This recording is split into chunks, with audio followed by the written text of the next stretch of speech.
Hello and welcome to Boozy Book Reports, a simple podcast where we revisit childhood classics while drinking copious amounts of alcohol. We're your hosts, Beth. And Sam. And this month, we're reporting on Animorphs Book 2, The Visitor by K.A. Applegate, first published in 1996. Mm-hmm.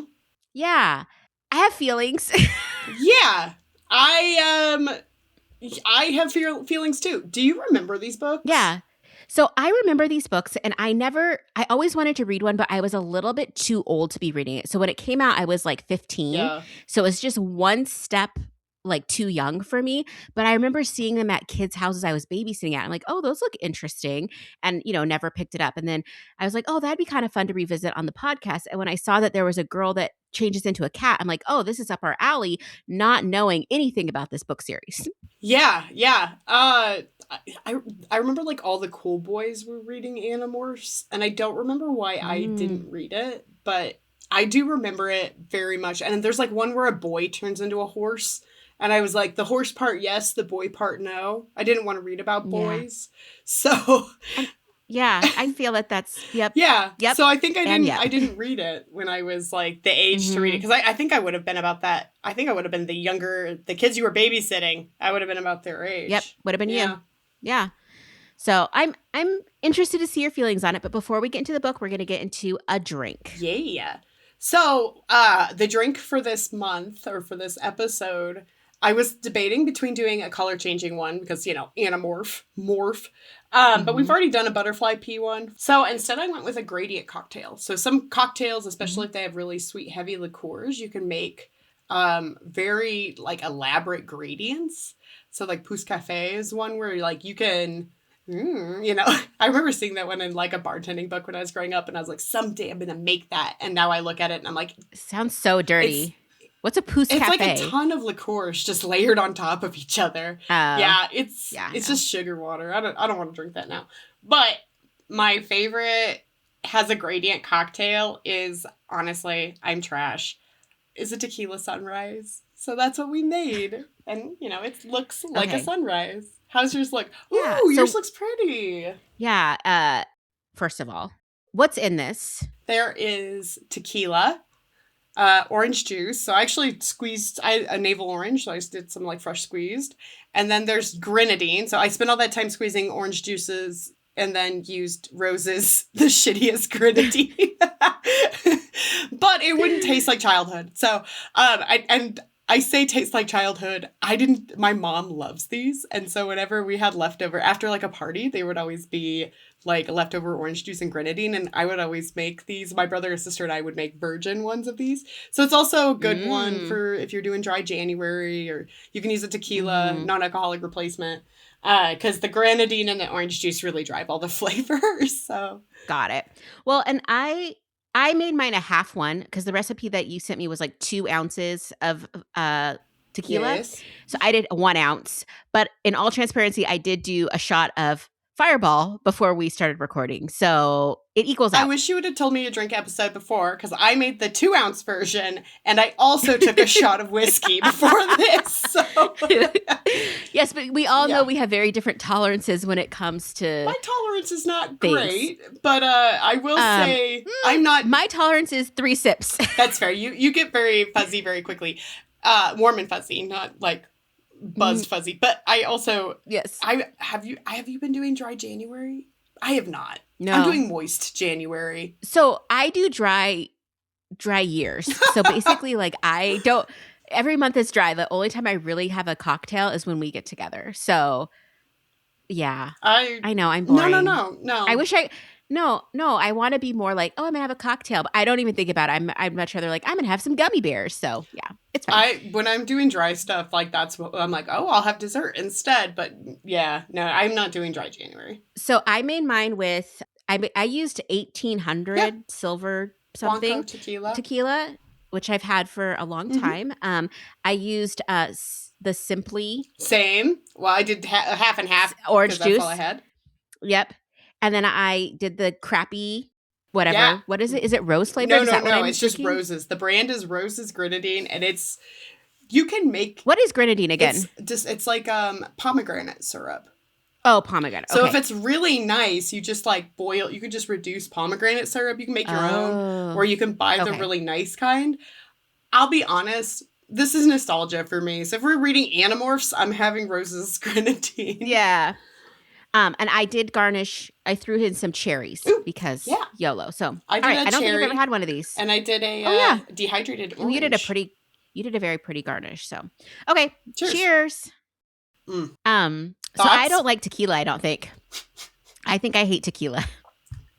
I think It tastes so weird. that's a moral failing, but that's how I feel about it. I love tequila.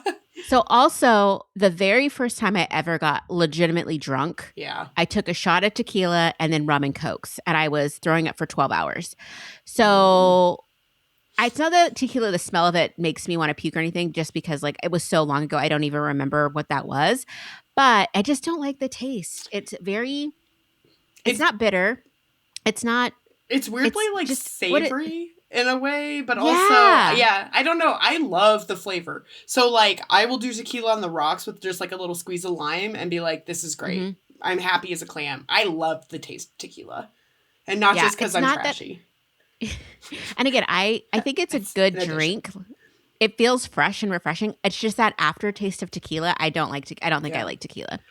So But yeah, fun. apparently there are other recipes and there are some bartenders who feel very strongly against this version of a tequila sunrise. I was like watching, I think it was Educated Barfly, and he was like, no, Hmm. this is the worst. The 70s tequila sunrise is so gross. Drink what you want to drink. Do what Yep. you want to do. But apparently there's a version with lime juice and creme de cassis, which I actually do want to try. Oh, It sounds a yeah. little like a Diablo, which we've also made on this cocktail. Mm-hmm. Hmm. So I don't know. This tastes like a little bit like childhood with a little bit more tequila. I love that. I love that. So I like to always bring some facts and tidbits. I'm now just going to call them lazy facts because I had so many intentions of doing research and thinking about things and like being a respectable podcaster and realized that's not my role here. So I do have a couple fun facts about the author and the book series. So first of all, the author is listed as K.A. Applegate, but her name is Catherine Applegate. And she actually started out her career as a Sweet Valley Twins ghostwriter. And I was Ah. like, that's fun. That's a blast because we've done an episode on Sweet Valley Twins, which was very mean girl and fun. Are these like, is this era of book just incestuous? Like the authors are all kind of the same? I think they all were just, doing their thing. Okay. I don't know, but it feels like the Babysitters Club and Sweet Valley and everybody that had like multiple series of books Yeah. ends up having these random ghostwriters. So whatever. Goosebumps. Goosebumps had ghostwriters too, Goosebumps, right? I'm pretty sure. Yeah. Okay. Yeah. So, okay. So my question to you is how many books are in the Animorphs universe? Do you Well, think? more than 2, because this is book 2, it turns out. I would say 15. 54 books and Jeez. 10 companion books. Yeah. How many many of which were ghostwritten. animals can they be morphing I into? just so many. So many. And then another fun thing is that this actually became a TV show that played on Nickelodeon like 1998 to 99. I remember So I did this. watch some of that on YouTube on YouTube. On YouTube. Mhm. I remember that because there were folders that kids had of the show in my classes. So I do Mhm. remember, and they were like holographic, and the Animorphs, they were very cool.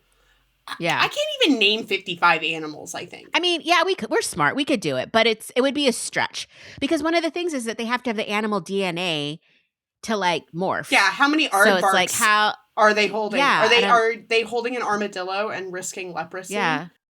Are they just going to the zoo and like putting their hands through like cages and just hoping for the best? Like I Look, don't know. there was a lady in eastern Colorado who did that, and her hand got bitten off by a tiger. So don't. Oh my gosh. Oh yeah, Don't do that. it was like a whole Don't do that. thing at a That's wild. sanctuary. She didn't Oh my sue. gosh. She said it was her fault. Well, yeah. I understand though the urge to want to touch a beautiful animal though, even if it's dangerous. I understand the urge. You just have to hold your hands in your pockets to make sure you don't. Yeah, one time in college, I was gonna touch a raccoon, and I'm really glad in retrospect I didn't. I'm really glad you did it because rabies shots are expensive. That's true. That was true. Okay, before we get into everything, Sam's going to read us the back of the book. If someone told you Earth was under a silent attack, there's a good chance you'd think they were pretty strange. If that same person said Earth's only means of defense depends on the actions and powers of 5 kids, you'd probably start to look for a quick exit. Guess what? It's all true. Rachel and her friends knew they were in for some pretty strange stuff from the very beginning. How often do you run into a dying alien who gives you the power to morph into any animal you touch? But that was before they knew what they would be up against. Now they know.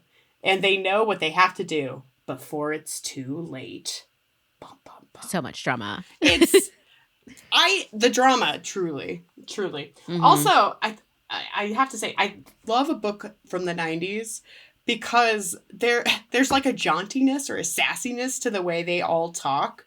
They're all like, I would have loved to have done my homework, but I had to save the world. Very much so. It kills me every time. One thing that I think we both realized is that this is the second book. And to really know what's going on, you probably should have read the first book. And that's my bad.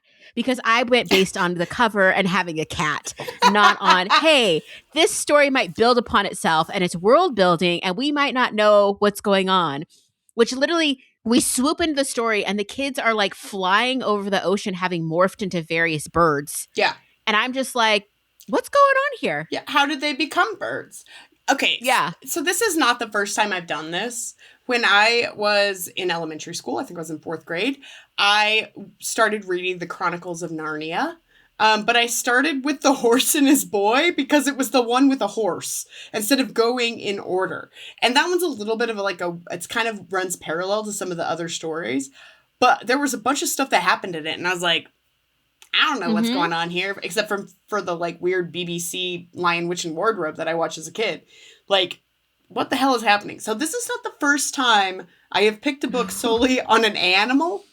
So, and ended up in media res, like in the center of a series. Yep. So we start off, the kids are flying above the ocean and they're talking to each other telepathically. And we find out one of the kids. That took me forever to understand the brackets. I was like, why are we in brackets? Yes, because when you're looking at the book, there's all these brackets and it's like, what is happening? And I honestly listened to the audiobook. And so then when I was coming back and like looking at notes, I was like, what are these brackets? I'm like, oh, these are when they're like talking to each other. And I'm like, this is really awkward to look at. I don't like the flow. I had a hard time starting this one. It also gives a very like, I don't know a better term than matrixy, like that 90s like sci-fi or Techno. Science tech. Yeah. So it's kind of crazy. So the kids are flying around and then some other kids decide to shoot at them. And then they taught them a lesson because they were also, I think, drinking or smoking. And, you know, we have to have a morale boost or a morale lesson in there. Morality lesson. Yeah. There has to be a reference to surfing, skateboarding, like pizza rolls, and don't drink, Letterman. Don't do smoke. Letterman, yeah. Yeah, I was dying because I was like, this isn't going to hold up because the kids are talking about being on Letterman. And I was just like, yeah. I mean, most kids under the age of, I don't know, 30, 25 wouldn't know what Letterman is. I mean, Letterman went off the air when I was like solidly in college. Oh, really? Yeah, because it feels like this was a running joke that my husband looks like David Letterman, boyfriend at the time. Oh my gosh! Yeah, it was that. I never put that together. Neither were flattering. I didn't like either comparison. So anywho, Nanny, it's interesting. The kids, like, we kind of learn more about their morphing, which I can get where, like, this is kind of their entry if you didn't read book 1 or you need a refresher about morphing. They kind of talk about some things and how they collect morphs. So basically, in order to morph into something, they have to touch it. And again, not for a few more chapters did it come out why. But basically, I guess they were walking through a construction zone and they met the prince of some alien galactic anthracite or androstene, something like that, and they gave them the power to morph before being killed by the invaders that have come to Earth, and they're like little gray worms that they invasion of the body snatchers people and take over their bodies and live their lives to have world domination. The years. Now, all that being said, yeah, none of that was laid out. No, we had to figure all that out from just reading. Yeah, from reading the book and just taking little bits here and there. Plus, there's like a huge mic drop that one of the kids is like permanently trapped as a bird. Yes. Yeah, like I guess if you stay for more than 2 hours, they figured out, as a transformed kid, you will literally turn in to that animal you morphed into forever, which is terrifying. Yeah, but you can still communicate telepathically with your friends. But not as easily when they're in human form. Yes. So yeah, weird. It was a lot. So basically, they're just kind of morphing and whatever. And we find out they're in school, and the narrator of this book. So there's 5 kids, and it's Jake, Rachel, Tobias, Cassie, and Marco. And Tobias is the one that's the bird permanently, I think. Yes, Tobias is the bird permanently, and Marco is the creep. He's such a weird fucking kid. He keeps saying weird shit. Yeah. But this story is narrated by Rachel, and she's like just trying to live her best life. She's like in school, she's struggling in gymnastics, she's trying to reconnect with her best friend Melissa, who is struggling because turns out her dad is the vice principal of the school and has been like turned into one of these pod people voluntarily, by the way. So there's like, it's weird because like as these alien invaders come in, they get human volunteers that are willing to like become hosts on purpose. Yeah. I feel bad for her dad. So Mr. Chapman, he's the principal of the school, and he's Melissa's dad. And all the kids know that he is one of these controllers, right? That he's being controlled by this little slug in his brain. But later, it very much comes out that he did it to protect his daughter. That the mom may have sold out pretty quick. Yeah, because the wife was crazy. Yeah. The mom is the TikTok mom that like gets down the like outright pipeline and decides like, yeah, I'm going to volunteer to be this thing. I'm gonna have our daughter do it too. And so the dad had to literally make a deal that said like, don't do our daughter, I'll do it. Crazy. Like it's a quick thing to go from wanting organic food to replacing vaccines with potatoes on your feet to selling out your daughter to the alien overlords. Okay. Yes. So who hasn't made that journey? Who hasn't made that mistake? It's fine. Oops. It's fine. Oops, daisies. Yeah. So, but the whole, like, it's because, like, the whole, we don't find that out until the very end of the book that the dad is actually not a douche. But, like, I feel so bad for this girl, Melissa, because basically her parents have, like, they're no longer her parents. So they're ignoring her. They're not really, like, taking an interest in her. And all she has is her cat, which they call... It's like Fluffer. Fluffer McKitten. Yeah. Which, as soon as they said Fluffer, my brain went to a place that is not kid appropriate. And I was like, why would they name this cat Fluffer? Like, look, that is not an okay term. Who hasn't made the journey from organic food to potatoes on your feet to porn? Okay? Yeah. I mean, you gotta make ends meet in this economy. No judgment, girl. You know. You get your paper. Sourdough starter with your side of OnlyFans. Yeah. So anyway, it was just kind of a trip. So look, grease paint does not buy itself. Yeah. Sad baby clothes don't buy themselves. Okay. So yeah, so Rachel's trying to connect with Melissa, who's definitely sad. I love the fact. I don't love the fact. This also is a crazy, like, so Rachel is like walking home from, I think, the mall. I can't remember exactly. And some guy's like, hey, baby, basically, and like starts following her into like an alley. And she just so happens to like morph just like horns like out of half her face into an or something. elephant.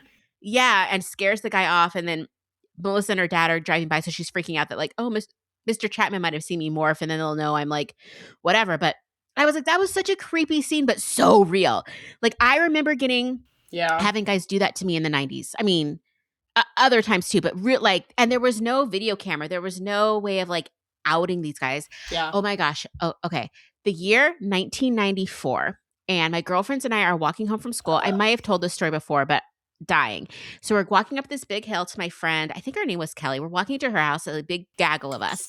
And we look over, and there is a man sitting in his garage with the garage door halfway down, fully wanking off Oh no. to Oh my expose himself to like all the girls and God. like the kids that are walking by, the like the middle schoolers.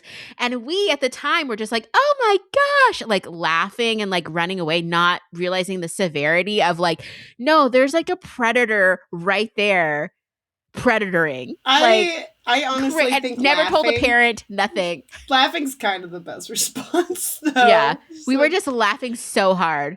But yeah, I look at yeah. that now. I'm like, that's terrifying. That was like 3:30 in the middle of the day, you know, just broad daylight in front of everybody. So it made me remember like the 90s were a wild time for just. Yeah, it was like stranger danger, but also there was like no, I don't know, weirdly like no accountability, and there was this, I don't And know. no way to like quote unquote prove it. Cause like, Yeah. again, we had no cameras. We had nothing to be like, oh my gosh, this thing is. And even like, it was not even like we could call the police right there. There's no payphone around. Yeah. They were like, we didn't have anything with us. So anyway, poor Rachel just was traumatized. Yeah, Yeah. she's just Well, being like catcalled and like harassed by this yeah. man. And just has to kind of like, I think that was another thing that happened back in the day, at least for me and my friends. Is like, we might share with each other what happened, but for the most stuff like that would happen and you just wouldn't say anything. And Oh it was yeah. very like there was no conversation around what is appropriate and what is not, and consent or anything like that. So it's just like, it's so wild to think about. You would just have these like horrific interactions with men on the street, and then you would just go home and like, okay, I'm gonna go play Nintendo, like Yeah. crazy. No, I remember my mom was like pretty big about telling us, like warning us about stuff and like talking through stuff. But I remember one time we were on a cruise, and this guy came over. I was sort of chatting with this guy we went to the piano bar, and because they would let us in, and I was with my mom and dad, and I was just drinking like Yeah. virgin daiquiris and shit at 14, listening to music. And I'm kind of a music nerd, so this guy started talking to me, and I sort of responded with some like, I think I talked to him about like Creedence Clearwater Revival, which like at 14 is kind of fucked. Like I just had like old man taste in music, which I still do. I still have old man taste in music, but Spotify told me I was 70 years old this year. Which honestly tracks. Yeah. It tracks so hard for Yeah. you. Yes. So he came over to the table and started talking to me and my parents. And then I went to the bathroom, and then I came back and he was gone. And I was like, oh, where'd that guy go? You know, because I was like, oh, we're having a nice conversation. And my mom later was like, oh, he was trying to hit on you. And I was completely oblivious. I was like, oh, I just thought he wanted to talk about CCR with me. I was like, somebody wants to talk about music? Great. And she said that he was asking about me, and my mom just said, she's 14. And he pieced out so hard. He's like, just kidding. Yeah, JK Lowell. So, Uh-huh. yeah, I think that there are times where I remember like walking to school and having just like some random dude yell at you from a car, and you're like, I remember I never told my parents because I was like, oh, they won't let me walk to school anymore. Maybe I should have. But it's like middle of the day in Eastern Aurora, like in a decent neighborhood and everything. Like it was fine. And I remember going and talking to my girlfriends at school, all my like friends, and being like, what does he think I'm going to do? Like drop trow?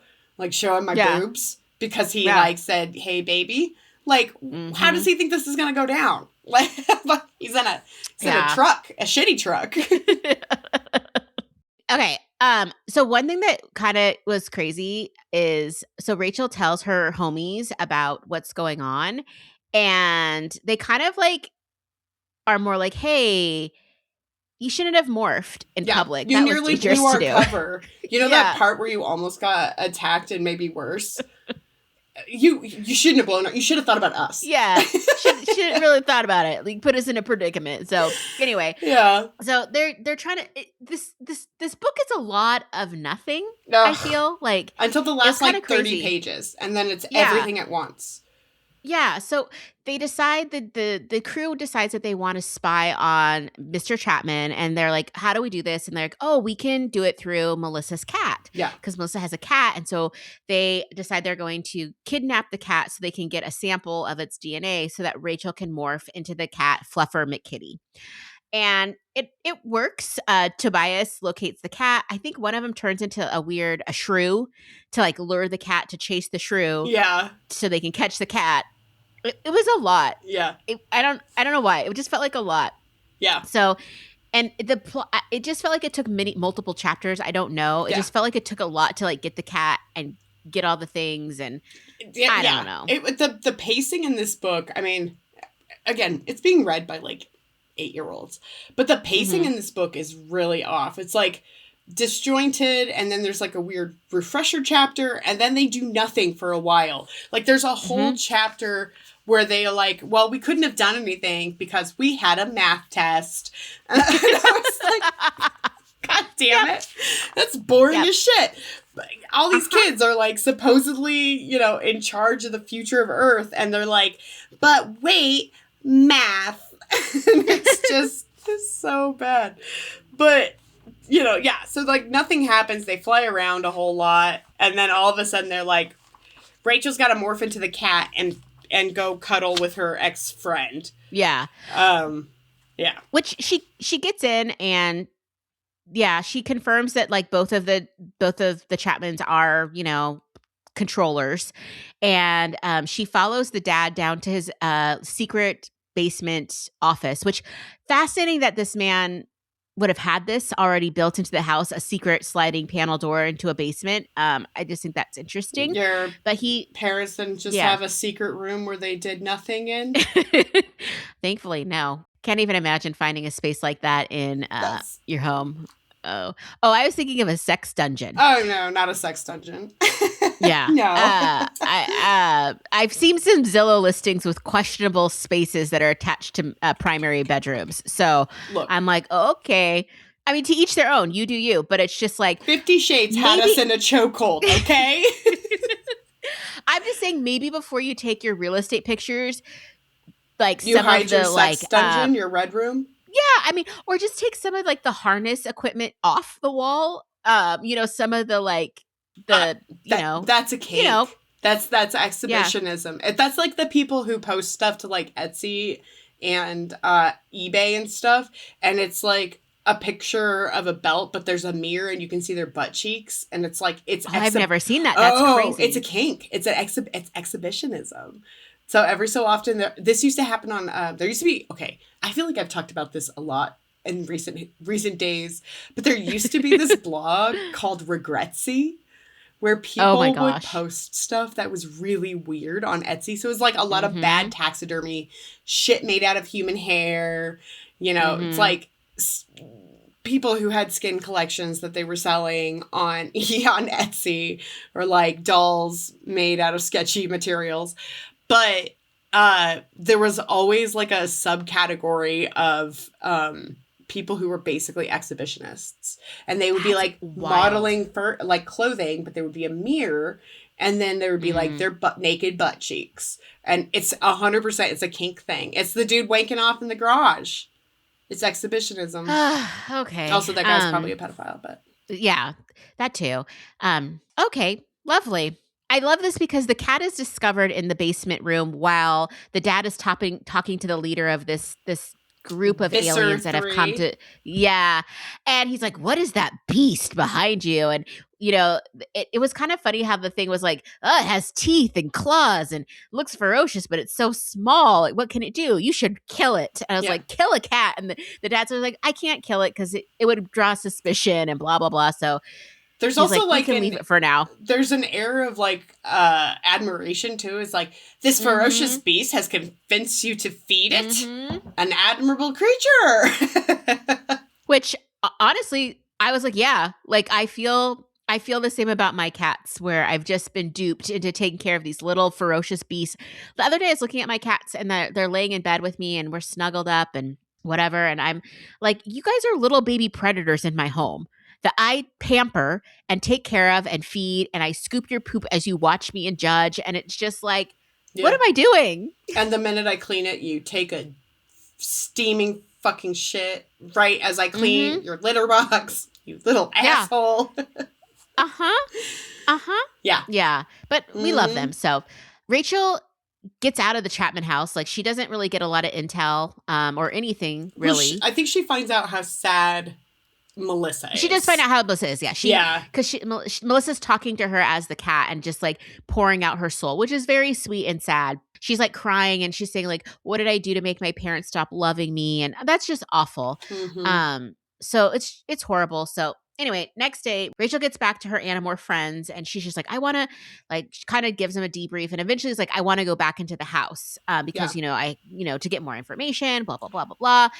But she doesn't tell them that Visser 3 wanted her to die. Oh, yeah. She kind of leaves that out. She's like, Melissa's my friend, so I'm not going to tell my other friends that I nearly got killed.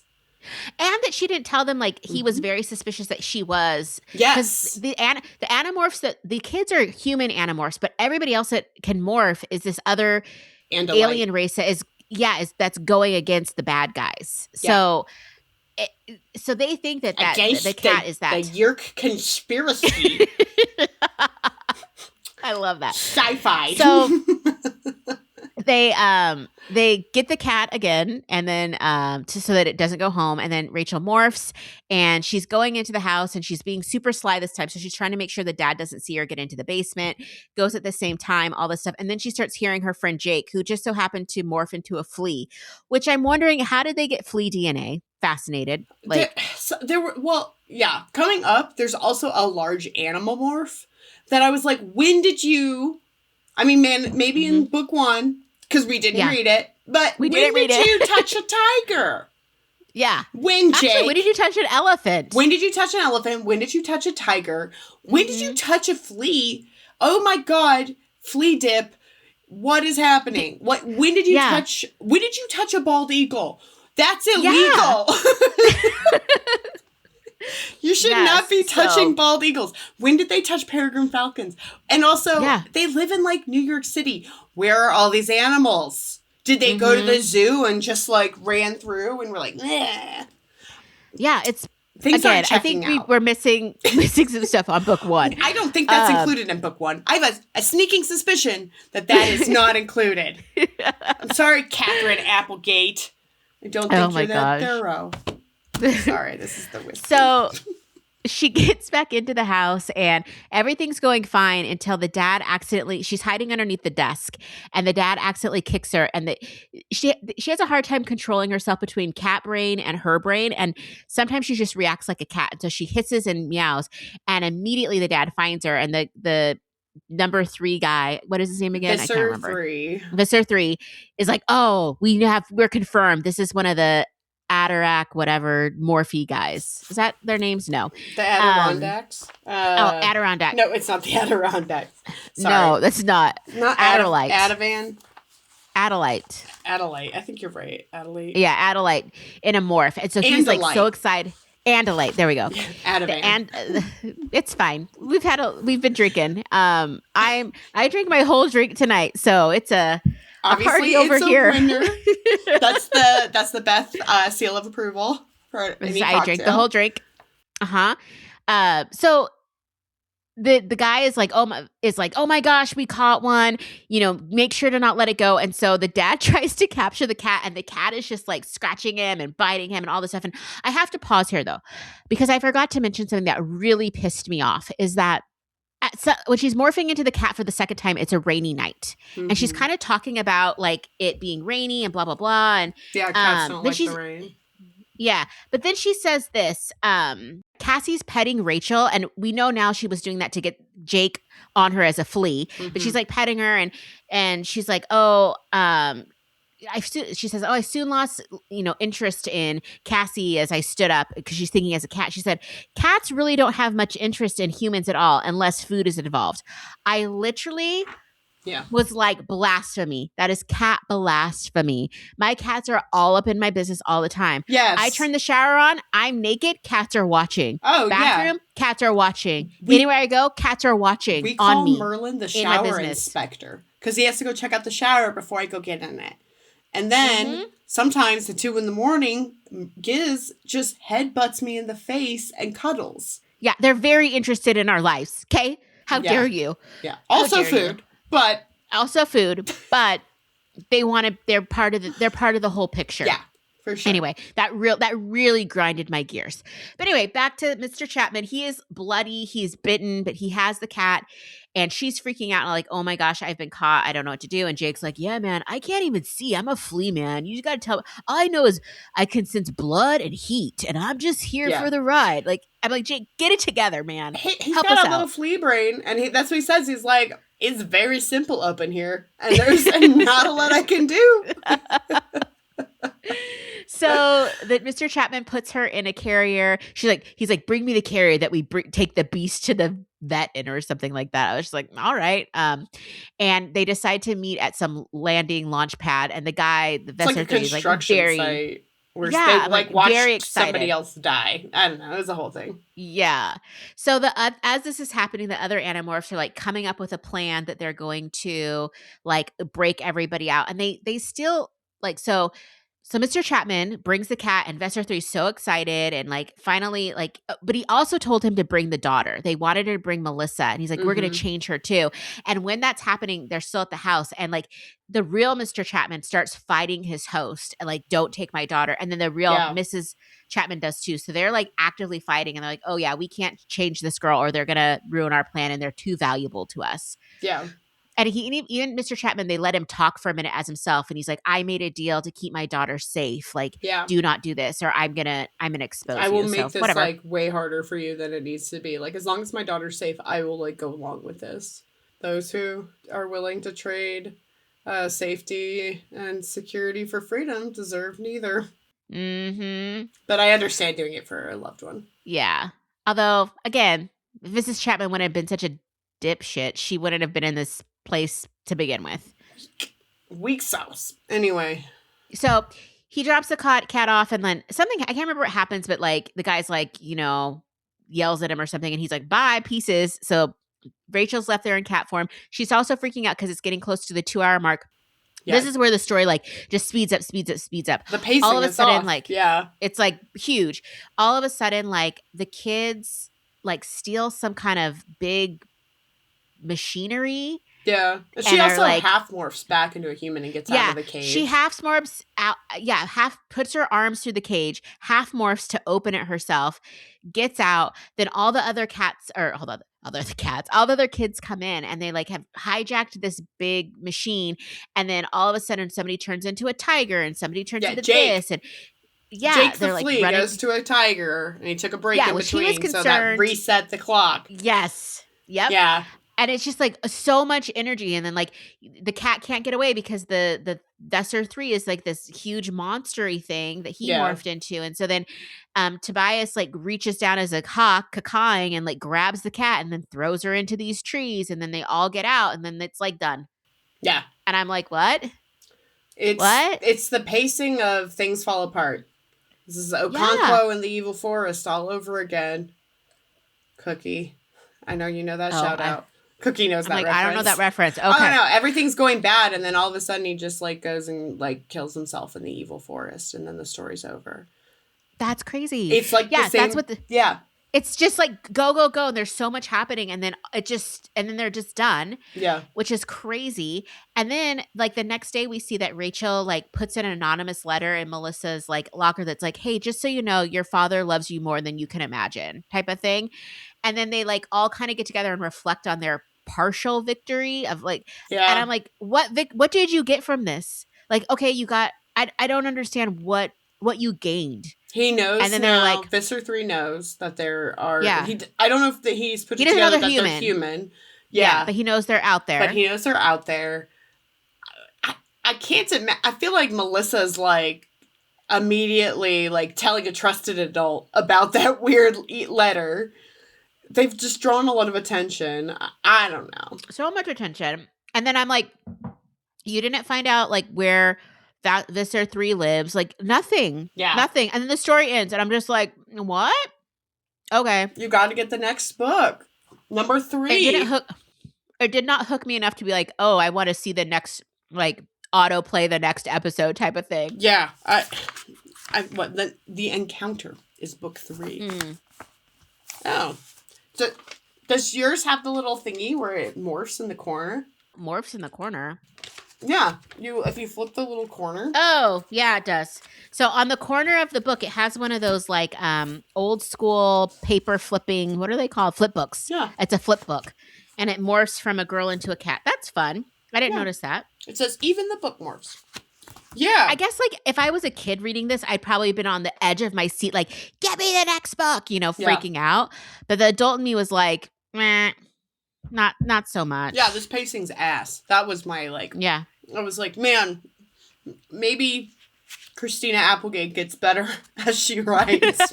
But yeah. I don't know. It just, I mean, obviously they did huge numbers. I mean, they have 54 books, so this was a very popular series. And I think timing wise, it made sense because like it's just like techno sci-fi enough to really like capture the kids that were into like Matrix and those types of movies that came out at that time.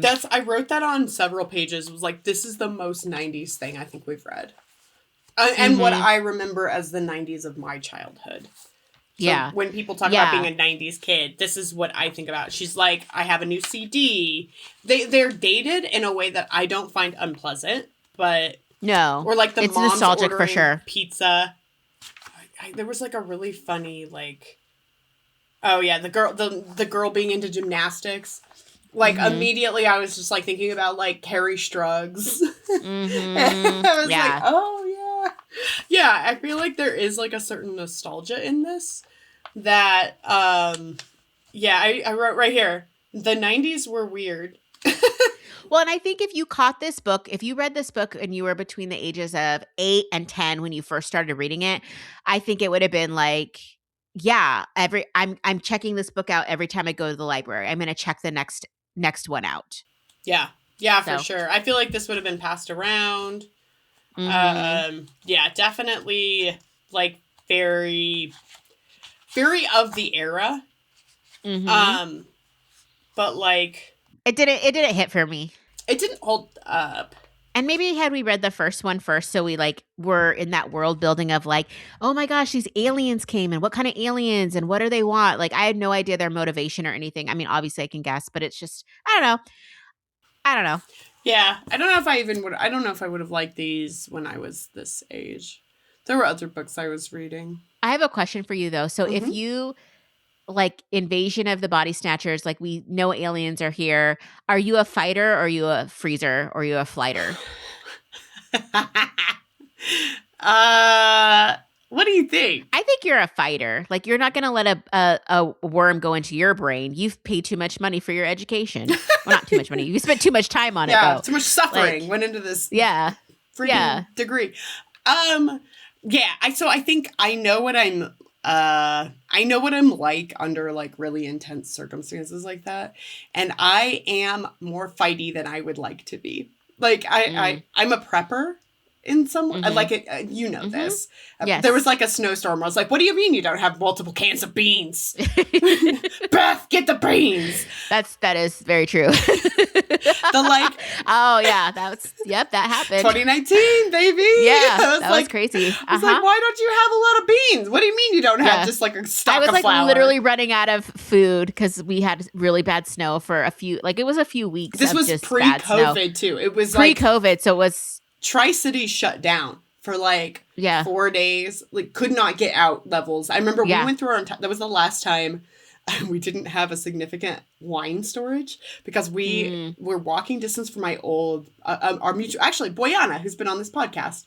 We were walking distance from Boyana's house, and every night we'd take a bottle or two over to Boyana's, or she'd come over to our house with her partner. And we would just drink, because we could walk, we'd just drink a ton of wine with her and her neighbors. And then we ran out of wine, and I had this like moment afterwards where it was like my Scarlett O'Hara like turnip, like we will never go sober again. It's like we ran out of wine. We're getting a membership. But yeah, that was like the pre-run to COVID, and so I don't know. I come from like the ghost of the Depression is very much alive in my family. Because they're like rural and it was very hard. So they're very much like squirrel the money away in the mattress and make sure you have way too much food because shit could get bad at any time. And so for like COVID times, I was very unhappy socially, but like as far as like, oh, we need to hunker Yeah. down. Yeah, I know how to do this. Yeah. This is like, Yeah. this is my heritage. This is the like, this is my family like ability. But I'm like a bunkered down person until I can't anymore. So like I Mm. also am fightier than I want to admit. One time this Mm-hmm. guy who I was friends with came up behind me. It was like middle of the day, middle of the week at the dining hall where I was in grad school. And he came up behind me and he said, "Give me all your money," as a joke. And I Mm. turned around and punched him. Oh my I gosh. Yeah, you're a fighter. More than I want You're to a be. fighter. I don't love that about myself, but it is true. I like it. Yeah, I Mm. like that. I realized as you're talking, I'm not gonna get a brainworm. That's for sure not gonna happen. Like I'm not gonna be the one to like be like, yeah, I'll take one for the team.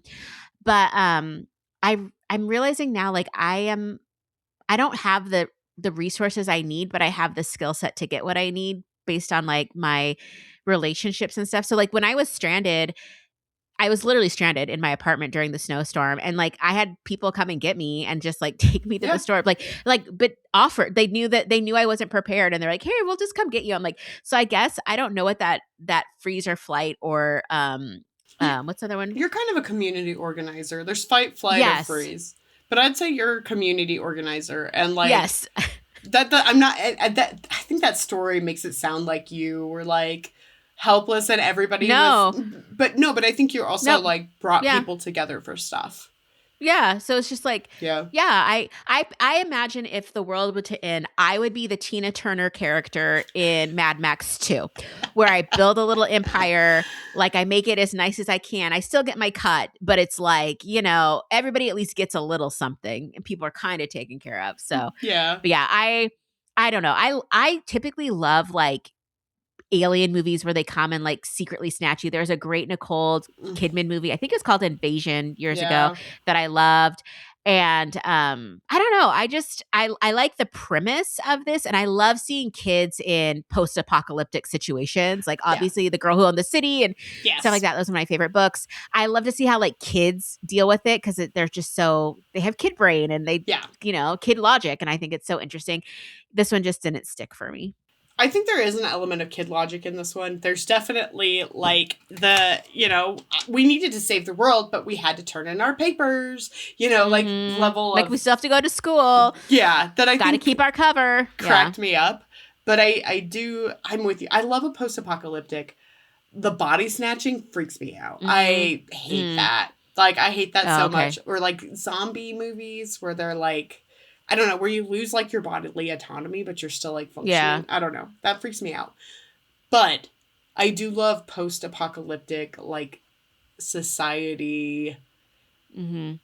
Like Um, how do people yeah. rebuild, and like what are the choices now that like there are no social norms anymore and we can make it whatever we want, and it's always interested me to see like different people's interpretations of like what that could look like, and how often it goes to like just awful, like let's just Oh be awful yeah. to each other, which I mean, yes, I could see that happening, but also I can see like the human condition is to be, I think, more kind and have more hope than most would think. I mean, there's always the assholes who are like, well, we have a lot of guns, so we're just going to kill you and get all your resources. But then there's people that like, no matter what, they're going to help other people. And I hope that we always skew that direction. Yeah. There's I guess there's like the road, right? Which is like the Mm-hmm. end of that, right? The Cormac McCarthy, the road.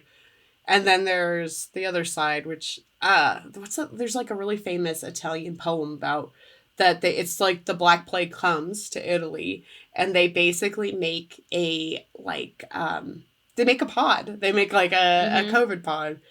Mm-hmm. COVID in some ways was like a test run for that because I mean I think of the Mm-hmm. stuff that you and I did during COVID. Mm-hmm. We were still, I mean, obviously we weren't participating in the open mouth spaghetti meatball passing festival that half the fucking Tri-Cities were participating in, the open mouth kissing competition, and they had as Mm-hmm. I still have that meme on my phone. It's like the Tri-Cities meatball passing and open mouth kissing competition. So stupid. But we had the socially distanced brunch in my backyard where I made like the Yeah. menus and you came over and Boyana came over and We like made sure everybody, it was like in the summer, everybody was very far apart, and we had our little picnic outside, and I made food for everybody and made drinks for everybody. And I think about like the Frisbee team, the Lorax ladies, we had the baking competition that we would like, everybody put on their masks and open their trunks, and you'd put your little meat, your little like whatever you made that week, and then we'd get on Zoom and then we'd talk about it afterwards. And you know, I think those events would, you know, in the it's a little dire times right now, so those events give me like in some sense a little bit of hope that you're right, that, you know, as much as there for every Cormac McCarthy the road, there is you know, this pod in Italy that is like writing poetry together. Yeah. Okay. So what are you going to rate this book? I mean, it gets like plus 2 toe beans for being about cats. Yeah. Love a good cat book. I know. I was going to say, I would give it 2 cat scratches. Like, ow.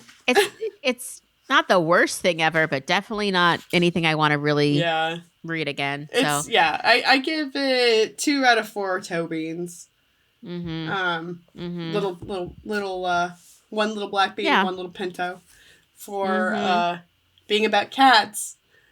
-2 for the pacing. It's terrible. There are good children's books that we have read that have great pacing. Great pacing. Yeah.